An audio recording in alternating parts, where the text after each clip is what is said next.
Welcome to our YouTube channel अपना sir. दोस्तों, अभी आप जान रहे हैं कि सामाजिक विज्ञान का सीरीज चल रहा है, जो कि देखिए पार्ट 1 2022 का क्वेश्चन बैंक का सभी ऑब्जेक्टिव हमने करवा दिया है पार्ट 1 में, ठीक है ना। 2021 का क्वेश्चन बैंक का सारा ऑब्जेक्टिव करवा चुका है। पार्ट 2 में वो उसमें प्रथम पाली का क्वेश्चन पूछा गया है। 2021 के प्रथम पाली का क्वेश्चन हमने लाया था, पूरा ऑब्जेक्टिव 80 ऑब्जेक्टिव कराया गया है, समझ में आया कि नहीं। और ये द्वितीय पाली का क्वेश्चन, ये द्वितीय पाली का क्वेश्चन है। अगर ये सब सारा क्वेश्चन आप कर लेते हैं तो अगर आप मान के चलिए इसमें सोशल साइंस में कुछ नहीं जानते हैं, सोशल साइंस में अगर आप कुछ नहीं जानते हैं तो 100% श्योर रहिए कि आपका 80% मार्क्स तय है। 100% श्योर रहिए आपका कितना परसेंट मार्क्स का तय है, तो 80% मार्क्स तय है। इसीलिए आप चुपचाप सिर्फ हम जो वीडियो बना रहे हैं उस वीडियो के माध्यम से सिर्फ स्टडी करते रहिए, पढ़ाई करते रहिए। और जो प्रीवियस वीडियो है उस सभी वीडियो को जाके आप देख लीजिए, ताकि आप अच्छा से अच्छा बिहार बोर्ड में स्कोर कर सको। चलो बिना समय गवाए स्टार्ट करते हैं। सारा ऑब्जेक्टिव को आप नोट डाउन कर लीजिएगा और 2-3 बार वीडियो देखिएगा तो ये ऑब्जेक्टिव याद भी हो जाएगी, समझ में आया कि नहीं। 2-3 बार आप वीडियो देखिएगा, पॉज कर करके याद कर लीजिएगा, ताकि आप एग्जामिनेशन में अच्छा से अच्छा स्कोर कर सको, ठीक। अब देखिए पहला क्वेश्चन क्या बोल रहा है। देखिए सामाजिक विज्ञान 19 तारीख दूसरा महीना जो 2021 में पूछा गया क्वेश्चन है, ठीक है ना। द्वितीय पाली सेकेंड सिटिंग में क्वेश्चन पूछा गया है। समय 2 घंटा 45 मिनट आपको दिया जाएगा एग्जामिनेशन में। 80 मार्क्स का यानी पूर्णांक यानी 80 मार्क्स का क्वेश्चन रहेगा, ठीक है ना। देखिए परीक्षार्थियों के लिए निर्देश पूर्व खंड अ वस्तुनिष्ठ प्रश्न क्या है, वस्तुनिष्ठ प्रश्न यानी ऑब्जेक्टिव क्वेश्चन है। क्या है, ऑब्जेक्टिव क्वेश्चन है ना। क्या बोला, प्रश्न संख्या 1 से 80 तक के प्रत्येक प्रश्न के साथ 4 विकल्प दिए गए, जिनमें से एक सही है। अपने द्वारा चुने गए सही विकल्प को OMR शीट पर चिन्हित करें। केवल 40 प्रश्नों के ही उत्तर दें। आपको 80 प्रश्न का उत्तर नहीं देना है, 40 प्रश्न का ही उत्तर देना है, समझ में। प्रत्येक क्वेश्चन 1 मार्क्स का है, ठीक है ना। तो ये सब गाइडलाइंस आपको ध्यान रखना होगा। पहला क्वेश्चन क्या है, एशिया और यूरोप के बीच कौन प्राचीन स्थल व्यापार मार्ग था, यानी एशिया और यूरोप के बीच में कौन सा प्राचीन स्थल मार्ग था। तो ऑप्शन नंबर बी, पहला का ऑप्शन नंबर बी रेशम मार्ग। कौन सा मार्ग है, तो रेशम मार्ग। अब देखिए दूसरा नंबर क्वेश्चन क्या बोला। दूसरा नंबर, चौरी चौरी कांड के बाद गांधी जी ने निम्नलिखित में से किस आंदोलन को बंद कर दिया। यानी चौरी चौरी कांड जो हुआ था, ये बहुत इंपॉर्टेंट क्वेश्चन है दोस्तों, इसको आप याद कर लीजिएगा। चौरी चौरी कांड के बाद गांधी जी ने निम्नलिखित में से किस आंदोलन को बंद कर दिया, तो असहयोग आंदोलन। ये 5 नंबर में भी क्वेश्चन आता, असहयोग आंदोलन। तीसरा नंबर क्वेश्चन देखिए, अंतर्राष्ट्रीय मजदूर दिवस कब मनाया जाता है, अंतर्राष्ट्रीय मजदूर दिवस कब मनाया जाता है। तो ऑप्शन नंबर बी 1 मई को। जितने भी मजदूर भाई है सबको हमेशा ये याद होगा कि अंतर्राष्ट्रीय मजदूर दिवस 1 मई को मनाया जाता है। चौथा क्वेश्चन देख लीजिए, वर्तमान में भारत की कितने केंद्र शासित प्रदेश है। वर्तमान में भारत में कितने केंद्र शासित प्रदेश है, तो 9 केंद्र शासित प्रदेश है, ऑप्शन नंबर बी।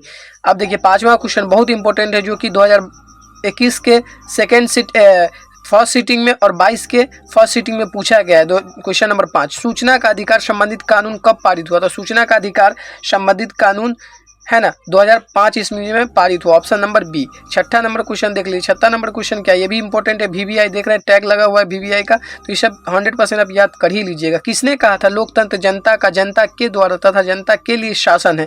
तो अब्राहम लिंकन ने कहा था कि लोकतंत्र जनता का जनता के द्वारा जनता के लिए शासन है, ठीक है ना। क्वेश्चन नंबर 6 तक आप अच्छे से आपका सारा कन्फ्यूजन क्लियर हो गया, ठीक ना। क्वेश्चन नंबर 7 देखिए। क्वेश्चन नंबर 7 क्या बोल रहा है, पंचायती राज संस्थाओं को संवैधानिक दर्जा किस संविधान संशोधन से प्राप्त हुआ, किस संविधान संशोधन से प्राप्त हुआ। तो ऑप्शन नंबर बी यानी 73वां संविधान संशोधन से। और क्वेश्चन नंबर 8 देखिए, भारत में लोकतंत्र की सफलता में क्या बाधा बना। भारत की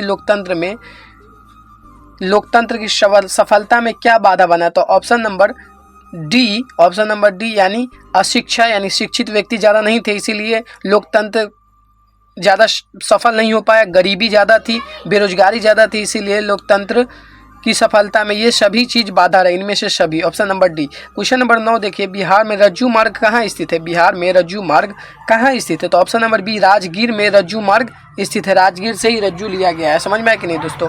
क्वेश्चन नंबर 10 देख लीजिए। क्वेश्चन नंबर 10 बोला, सासाराम नगर का विकास कब हुआ था। सासाराम नगर का विकास कब हुआ था। तो ऑप्शन नंबर ए मध्य युग में। सासाराम नगर का विकास मध्य युग में हुआ। क्वेश्चन नंबर 11 गोविंद सागर कृत्रिम जलाशय संबंधित है। गोविंद सागर कृत्रिम जलाशय संबंधित है। तो option number C Bhakra Nangal बांध से। Option number C Bhakra Nangal बांध से। क्वेश्चन नंबर 12 देख लीजिए। क्वेश्चन नंबर 12 बोल रहा है सर्वाधिक भूसंकलन प्रवरण राज्य है। सर्वाधिक भूसंकलन प्रवरण राज्य है तो ऑप्शन नंबर ए उत्तराखंड है। ठीक है ना। क्वेश्चन नंबर 13 देख लीजिए। बिहार का कौन सा भाग सर्वाधिक सूखा प्रवरण है। बिहार का कौन सा भाग सर्वाधिक सूखा प्रवरण है। तो दक्षिण बिहार जो है बिहार का सर्वाधिक सूखा प्रवरण है, यानी 13 का ऑप्शन नंबर सी। ठीक। क्वेश्चन नंबर 14 देखिए। 1871 ईस्वी में कौन सी संधि हुई थी। तो 1871 ईस्वी में फ्रैंकफर्ट की संधि हुई थी, जो कि ये बहुत इंपॉर्टेंट है दोस्तों, आप इसको याद ही कर लीजिएगा। ठीक ना। क्वेश्चन नंबर 15 देख लीजिए। क्वेश्चन नंबर 15 क्या बोला है। क्वेश्चन नंबर 15 बोला 1830 ईस्वी की क्रांति के बाद फ्रांस में किस प्रकार का शासन स्थापित हुआ। यानी 1830 की क्रांति के बाद फ्रांस में किस प्रकार का शासन स्थापित हुआ। तो ऑप्शन नंबर बी संवैधानिक राजतंत्र। 15 का ऑप्शन नंबर बी। 16 का क्वेश्चन देखिए। 16 का क्वेश्चन बोला है रूस की बोल्शेविक क्रांति का नेतृत्व किसने किया था। रूस की बोल्शेविक क्रांति का नेतृत्व किसने किया था। तो जो लोग हमारा वीडियो देखते हैं वो देखते ही क्वेश्चन को बता देंगे कि लेनिन ने किया था, क्योंकि हम सारा क्वेश्चन करवा चुके हैं। सारा क्वेश्चन किया हुआ प्रीवियस क्वेश्चन सब है। 17 नंबर क्वेश्चन देख लीजिए। भारत में राष्ट्रीय आय की गणना कौन करता है। भारत में राष्ट्रीय आय की गणना कौन करता है। तो ऑप्शन नंबर 1 केंद्र सांख्यिकी गठन CSO ये भी दिया रहेगा, तो आप एग्जामिनेशन में मार दीजिएगा। ये टोटल दिया रहे या CSO दिया रहे, आप एग्जामिनेशन में मार दीजिएगा। क्वेश्चन नंबर 18 देखते हैं। निम्न में से कौन सा पिछड़ा राज्य है।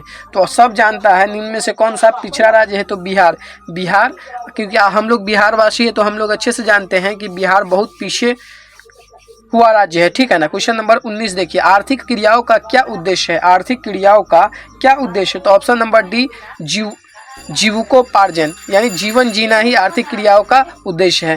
क्वेश्चन नंबर 20 देख लीजिए। क्वेश्चन नंबर 20 क्या बोल रहा है। क्वेश्चन नंबर 20 बोल रहा है भारत की राष्ट्रीय आय का सर्वप्रथम अनुमान किसने लगाया था। ये भी VVI क्वेश्चन है दोस्तों, ये भी VVI क्वेश्चन है।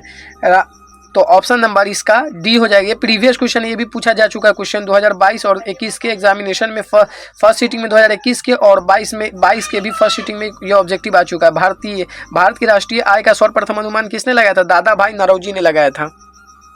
अब देखिए क्वेश्चन नंबर 21 क्या बोला है। क्वेश्चन नंबर 21 बोल रहा है दीर्घकालीन ऋण प्रदान करने वाली संस्था कौन सी है। दीर्घकालीन यानी ज़्यादा समय के लिए ऋण प्रदान करने वाली संस्था कौन सी है। तो भूमि विकास बैंक, यानी भूमि विकास बैंक आपको जो ऋण लेना पड़ेगा, यानी आप जो कर्जा लेना चाहेंगे ज़्यादा समय के लिए, तो भूमि विकास बैंक के पास जाएंगे तो आपको ज़्यादा समय के लिए कर्जा मिल जाएगा। क्वेश्चन नंबर 22 देख लीजिए। उपभोक्ता अधिकार दिवस कब मनाया जाता है। ये भी इंपॉर्टेंट क्वेश्चन है।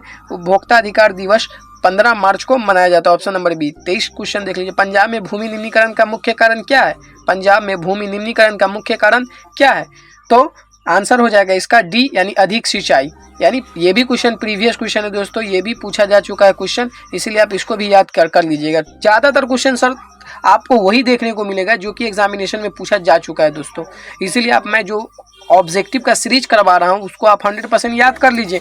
अगर मैं जितना करवाया हूँ आप उसको याद कर लेते हैं और वही वीडियो सब देख लेते हैं तो मैं 100% गारंटी लेता हूँ कि आप 80% स्कोर कर जाओगे दोस्तों। तो इसीलिए मैं जितना करवा रहा हूँ ना उसको सिर्फ आप याद करते चलिए, बस और कुछ नहीं करना है। और जो जिन दोस्तों को ज़रूरत है उन दोस्तों को शेयर भी करते रहिए।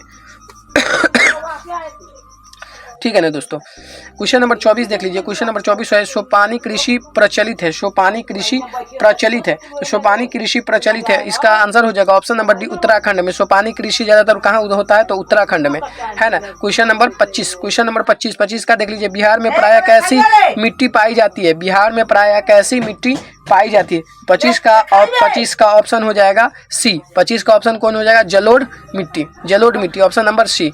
अब 26 नंबर क्वेश्चन नंबर 26 देख लीजिए। क्वेश्चन नंबर 26 क्या बोल रहा है, आयुर्वेद का जनक किन्हें कहा जाता है। आयुर्वेद का जनक किन्हें कहा जाता है। तो क्वेश्चन नंबर 26 का हो गया बी। 26 का कौन हो गया, बी। आयुर्वेद का जनक किन्हें कहा जाता है, तो option number B. Question number 26 का क्या हो जाएगा, आयुर्वेद का जनक किन्हें कहा जाता है, तो चरक को आयुर्वेद का जनक कहा जाता है। क्वेश्चन नंबर 27, बिहार में कितने प्रतिशत क्षेत्र में वन है। ये भी VVI क्वेश्चन है दोस्तों, इसको भी आपको याद करना है। बिहार में कितने प्रतिशत क्षेत्र में वन है, तो बिहार में 7% क्षेत्र में वन है। बिहार में कितने प्रतिशत क्षेत्र में वन है? तो 7% क्षेत्र में। निम्न में से कौन लौहयुक्त खनिज का उदाहरण है? निम्न में से कौन लौहयुक्त यानी लोहा किस में पाया जाता है, किस का उदाहरण कौन है? तो क्वेश्चन नंबर 28 का आंसर हो जाएगा option number A magnetite. Magnetite जो हो जाएगा इसका आंसर हो जाएगा। 29 नंबर क्वेश्चन देख लीजिए, सबसे घटिया कोयला कौन सा है? सबसे घटिया कोयला कौन सा है? तो पीट है ना, सबसे घटिया कोयला, क्वालिटी में सबसे घटिया होता है पीट। 30 नंबर क्वेश्चन देख लीजिए, निम्न में से कौन रोपण फसल नहीं है? कि निम्न में से कौन रोपण फसल नहीं यानी रोपने वाला फसल नहीं है? तो धान को रोपा नहीं जाता है, ठीक है ना। क्वेश्चन नंबर 31 क्वेश्चन नंबर 31 क्या बोल रहा है? भारत की प्रमुख खाद्यान्न फसल कौन है? भारत की प्रमुख खाद्यान्न फसल कौन है? तो भारत की प्रमुख खाद्यान्न फसल है, सबसे ज़्यादा यानी उगने वाली फसल जो है धान है। सबसे ज़्यादा उगने वाली फसल कौन है? धान है, ऑप्शन नंबर डी। आप देखिए क्वेश्चन नंबर 32 का, बिहार में कितना प्रतिशत कृषि क्षेत्र है? तो बिहार में कितना प्रतिशत कृषि क्षेत्र है? तो ऑप्शन नंबर बी यानी 60% कृषि क्षेत्र। ये भी VVI क्वेश्चन है, इसको भी आपको याद कर लेना है ना। 32 तक क्लियर हो गया हमारा। 33 का भी देख ही लेते हैं। निम्न में से कौन संचार सेवाओं का अंग है? निम्नलिखित में से कौन संचार सेवाओं का अंग है? तो ऑप्शन नंबर डी हो जाएगा। यानी देखिए समाचार भी एक सेवा का अंग है ना। टेलीफोन भी, टेलीविज़न भी, टेलीविज़न से हम समाचार सुनते हैं, टेलीफोन से हम सारा चीज़ जानते हैं, समाचार पत्र से हम जानते हैं कि कहाँ क्या हुआ है, ठीक है ना, घटना। क्वेश्चन नंबर देखिए 34 क्या बोल रहा है? मानवीय पूंजी निर्माण का मुख्य घटक कौन सा है? मानवीय पूंजी निर्माण का मुख्य घटक कौन सा है? तो स्वास्थ्य सेवाएं, आवास, शिक्षा एवं प्रशिक्षण, इनमें से सभी। ऑप्शन नंबर डी हो जाएगा, ऑप्शन नंबर डी हो जाएगा दोस्तों। 34 तक हमारा क्वेश्चन क्लियर हो गया दोस्तों। आप वीडियो बनाने में बहुत मेहनत लगती है तो आप लोग लाइक, शेयर एंड सब्सक्राइब कर दीजिए ताकि हमें मोटिवेशन मिलता रहे। अब देख लीजिए क्वेश्चन नंबर 35। क्वेश्चन नंबर 35 क्या बोला? क्वेश्चन नंबर 35 बोल रहा है, क्वेश्चन नंबर 35 बोला वैश्विक का क्या अर्थ है? वैश्वीकरण का क्या अर्थ है? तो इसका ऑप्शन नंबर सी हो जाएगा, विश्व अर्थव्यवस्था से समन्वय, यानी विश्व अर्थव्यवस्था से समन्वय ही इसका अर्थ हो जाएगा, ठीक है ना। क्वेश्चन नंबर 36 देख लीजिए, अर्थव्यवस्था के किस क्षेत्र से हरित क्रांति संबंधित है? अर्थव्यवस्था के किस क्षेत्र से हरित क्रांति संबंधित है? तो ऑप्शन नंबर ए प्राथमिक क्षेत्र।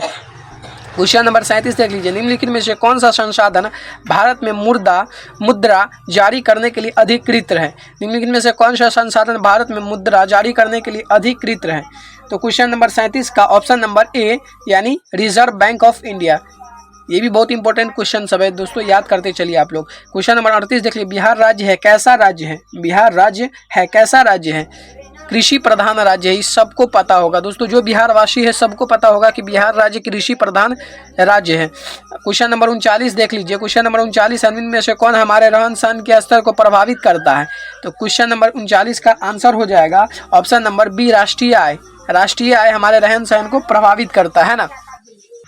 आप देख लीजिए क्वेश्चन नंबर 40 देख लीजिए, बिहार में कितने जिले हैं? तो ये अंधे व्यक्ति को भी पता होगा कि बिहार में 38 जिले हैं। ये क्वेश्चन नंबर 40, बिहार में कितने जिले, ये अंधे व्यक्ति को भी पता होगा कि हमारे बिहार में कितने जिले हैं? तो 38 जिले दोस्तों। इसका तो 100% मैं गारंटी दे रहा हूँ कि आपको बिहार बोर्ड एग्जामिनेशन 2023 में पूछेगा ये क्वेश्चन, है ना। क्वेश्चन नंबर 41 देख लीजिए, संपूर्ण क्रांति। क्वेश्चन नंबर 41 क्या बोला? संपूर्ण क्रांति का नेतृत्व किसने किया है? तो जयप्रकाश नारायण। ये भी क्वेश्चन प्रीवियस में पूछा जा चुका है।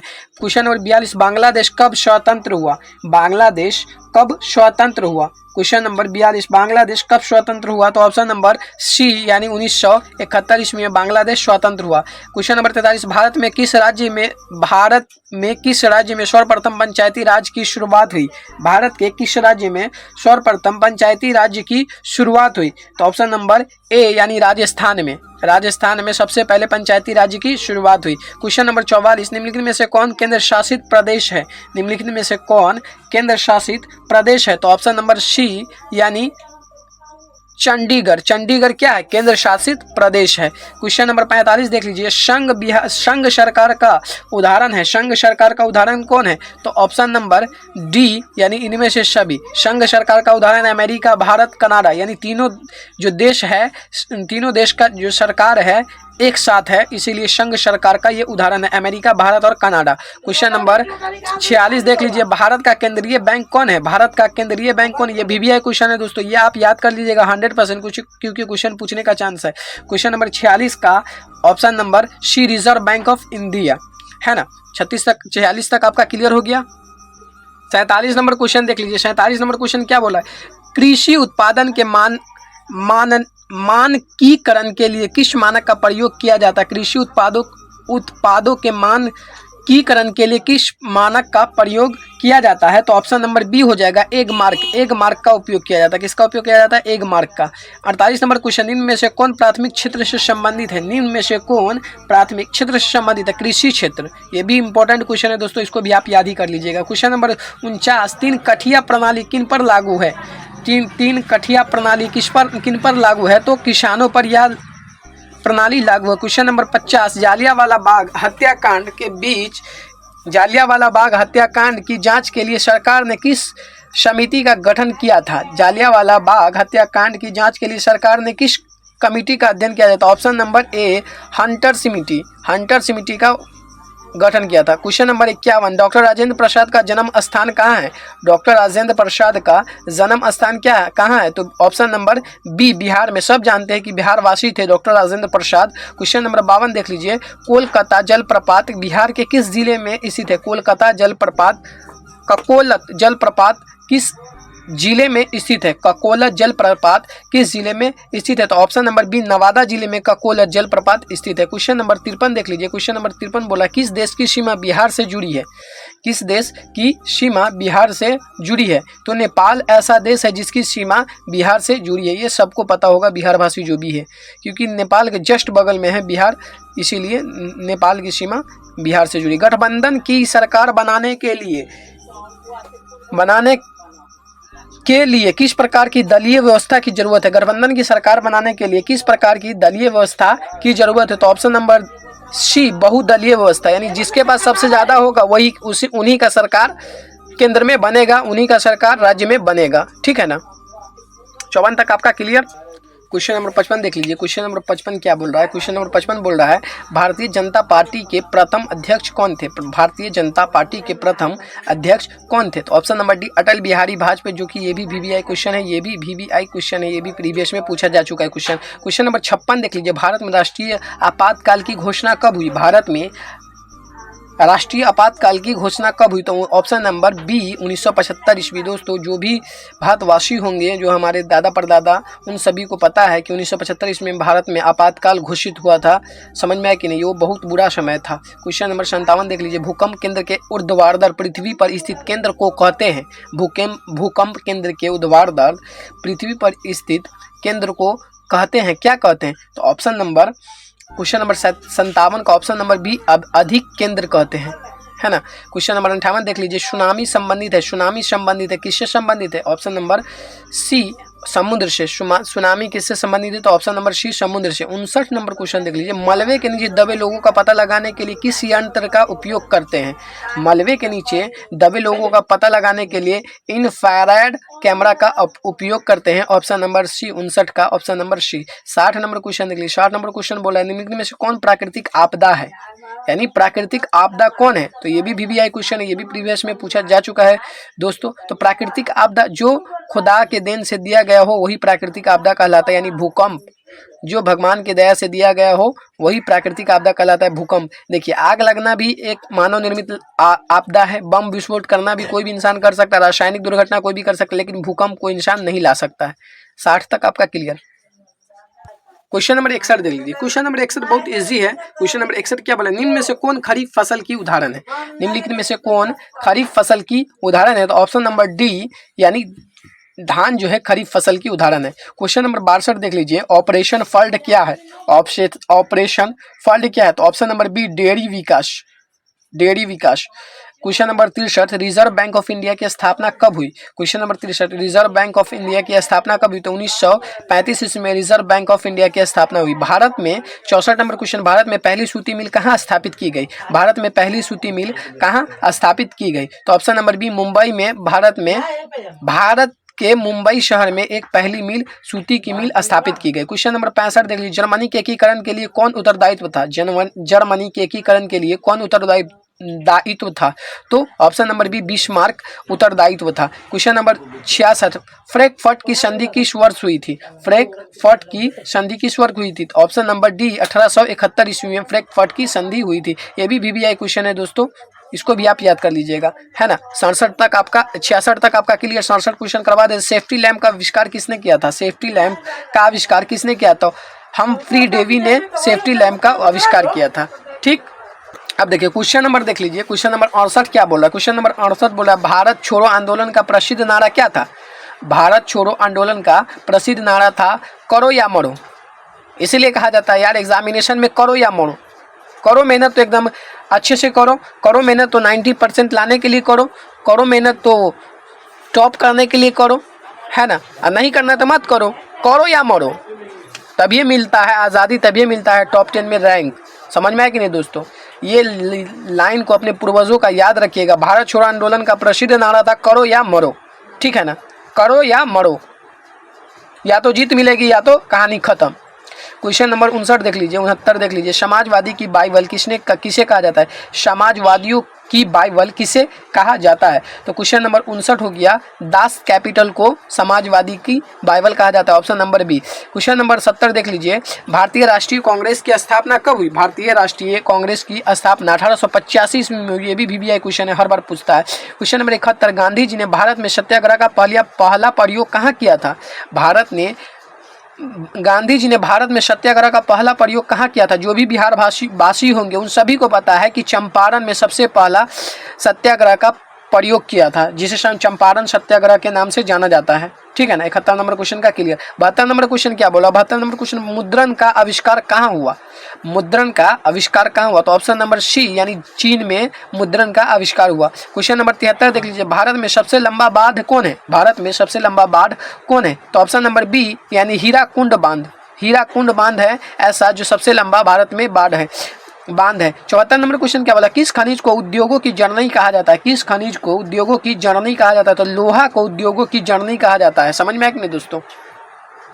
अब देखिए, अब एक और क्वेश्चन रह गया 75 क्वेश्चन का, सर्वोत्तम कोयले का प्रकार कौन सा है? ऑप्शन नंबर ए सर्वोत्तम कोयले का प्रकार एंथ्रासाइट है। 75 का क्या हो जाएगा? एंथ्रासाइट।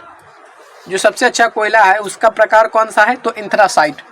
आप देखिए, अब क्वेश्चन नंबर क्या हो गया? क्वेश्चन नंबर 76 हो गया। क्वेश्चन नंबर 76, गंडक परियोजना है, गंडक परियोजना कहाँ स्थित है? तो गंडक परियोजना वाल्मीकि नगर में स्थित है, option number B. Question number 77 देख लें, निम्न राज्यों में से किसे सर्वाधिक वन क्षेत्र कहा जाता है? निम्न राज्यों में से किस में सर्वाधिक वन क्षेत्र है ना। 77 नंबर क्वेश्चन का ऑप्शन नंबर ए हो जाएगा, यानी मध्य प्रदेश ऐसा राज्य है जहाँ सर्वाधिक यानी सबसे ज़्यादा वन पाया जाता है। क्वेश्चन नंबर 78 क्या है? कहलगांव तापीय विद्युत परियोजना है। कहलगांव तापीय विद्युत परियोजना कहाँ है? तो भागलपुर जिला में, option number A. 79 number question का, सूखे के लिए उत्तरदायित्व कारक क्या है? सूखे के लिए उत्तरदायित्व कारक क्या है? तो ऑप्शन नंबर ए वर्षा की कमी। वर्षा कम होगा तो सूखा पर ज़्यादा आएगा ही। बिहार में कौन सा बाढ़ प्रवण क्षेत्र है? बिहार में कौन सा बाढ़ प्रवण क्षेत्र है? उत्तर बिहार, सबसे ज़्यादा उत्तर बिहार में बाढ़ आता है। दोस्तों मैं आशा करता हूं कि आपको ये सारा क्वेश्चन समझ में आ गया होगा और आप अच्छे से एग्जामिनेशन की तैयारी कर रहे होंगे। दोस्तों अगर आपने